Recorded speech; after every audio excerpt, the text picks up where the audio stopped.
Hello दोस्तों, स्वागत है आपका आज की एक न्यू वीडियो के साथ। उम्मीद करता हूँ आप सब अच्छे होंगे। तो फ्रेंड्स, आज की वीडियो में देखने वाले हैं कि रिट क्या होती है, रिट के टाइप्स कितने हैं और रिट कौन कौन जारी कर सकता है। तो ये बहुत ही आपसे आज इजीली हम आपको समझाने वाले हैं, तो वीडियो को लास्ट तक बिना स्किप किए जरूर देखें। और चैनल पर नहीं हो तो चैनल को सब्सक्राइब कीजिए। तो फ्रेंड्स, किसी भी देश में अगर बात करें कि जो सिटीजन्स हैं उनके लिए इंडिपेंडेंस होना यानी कि स्वतंत्रता जो है उनका मुख्य आधार है। और ये जो इंडिपेंडेंस है वो सिटीजन्स को, नागरिकों को कई राइट्स भी प्रदान करती है। उसी इन्हीं अधिकारों में से जो है हमारे फंडामेंटल राइट्स यानी कि मौलिक अधिकार बहुत मेन है। फंडामेंटल राइट्स का जो प्रोटेक्शन है वो सुप्रीम कोर्ट के द्वारा किया जाता है और कॉन्स्टिट्यूशन ने कोर्ट्स में कुछ स्पेशल पावर्स दी हैं, जिसके बेस पर वो क्या है कि किसी को भी काम करने पर रोक लगा सकती है या फिर काम ना करने पर भी रोक लगा सकती है या फिर काम करने के लिए आदेश दे सकती है। तो इसी के लिए जो इंडिया के कॉन्स्टिट्यूशन ने कोर्ट्स को कुछ स्पेशल पावर्स दिए हैं और कुछ राइट्स दिए हुए हैं, जिसमें कि क्या है कि जिसके थ्रू वो कोर्ट्स इन पावर्स को यूज़ करते हुए किसी भी व्यक्ति या हो या ऑफिसर्स हो या अथॉरिटी हो, उनको कोई भी कार्य करने के लिए या कार्य करने से रोकने के लिए कोई एक ऑर्डर पास कर सकती है। इस प्रकार का जो ऑर्डर होगा या आदेश होगा वो चाहने वाला व्यक्ति किसी भी कोर्ट में पिटिशन फाइल कर सकता है और इस पिटिशन को ही बेसिकली रिट के नाम से जाना जा सकता है। तो अगर हम बात करें कि कॉन्स्टिट्यूशन में रिट का जो प्रोविजन है वो कहाँ दिया गया है, तो इंडियन कॉन्स्टिट्यूशन के पार्ट 3 में आर्टिकल 32 और आर्टिकल 226 में supreme court and high court का फंडामेंटल राइट्स को लागू करने का राइट्स दिया गया है। तो अगर हम बात करें कि रिट्स के टाइप्स कितने होते हैं, तो बेसिकली कोर्ट में जो रिट लगाई जाती है उनको 5 प्रकार में डिवाइड किया गया है। सबसे पहला है habeas corpus, writ of habeas corpus, जिसको हम हिंदी में कहते हैं बंदी प्रत्यक्षीकरण। दूसरा है रिट ऑफ मैंडेमस, जिसे हम परमादेश कहते हैं।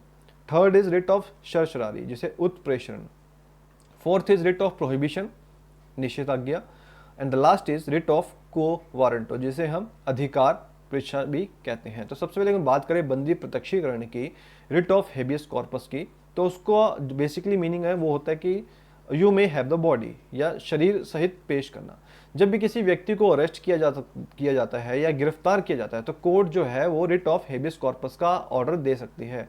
आदेश का, ऑर्डर का अर्थ है कि जो गिरफ्तार करने के 24 घंटे के अंदर किसी भी जो भी व्यक्ति है उसको मजिस्ट्रेट के पास पेश करना कंपलसरी होता है। और यदि कोर्ट जो है किसी भी व्यक्ति को इलीगल तरीके से रखती है अपने, यानी कि किसी व्यक्ति को अगर अननेसेसरी रूप से अपने उसमें बंदी बना के भी रखा गया है तो उसे छोड़ने का भी आदेश दे सकती है। सेकेंड इज रिट ऑफ परमादेश, दैट इज मैंडेमस।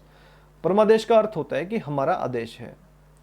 यह आदेश, ऑर्डर तभी जारी किया जाता है जब कोई भी गवर्नमेंट या उसका कोई अथॉरिटी या सबऑर्डिनेट कोर्ट या कॉरपोरेशन या फिर कोई अपने ड्यूटीज को फुलफिल करने में फेल हो जाता है, तब जो कोर्ट है इस प्रकार के ऑर्डर में जो भी आपकी लीगल ड्यूटीज को फॉलो अप करना और अपने कर्तव्यों का पालन करने का आदेश दे देती है। Third is writ of certiorari. इसमें क्या होता है कि जो सुप्रीम कोर्ट और हाई कोर्ट के पास सबऑर्डिनेट कोर्ट को या ट्राइब्यूनल को या क्वाशी जुडिशियल अथॉरिटी, यानी जैसे दैट मीन्स जो ट्राइब्यूनल्स होते हैं उनके द्वारा जारी किए गए ऑर्डर को रद्द करने के लिए रिट ऑफ सरसरारी जारी करती है। Next is writ of prohibition, निषेधाज्ञा। निषेधाज्ञा का बेसिकली मीनिंग है कि रोकना, इसे हम स्टे ऑर्डर के नाम से भी जानते हैं। मतलब इस राइट्स के थ्रू होता क्या है कि जो सुप्रीम कोर्ट या हाई कोर्ट अपने सबऑर्डिनेट कोर्ट को या क्वाशी जुडिशियल अथॉरिटी को कोई भी कार्यवाही रोकने का ऑर्डर पास करती है, और इस रिट को जारी होने के बाद जो सबऑर्डिनेट कोर्ट है वहाँ पे जो प्रोसीडिंग्स चल रही होती है वहाँ पे उस प्रोसीडिंग्स को वहीं पे रोक लगा दी जाती है। नेक्स्ट इज को वारंटो।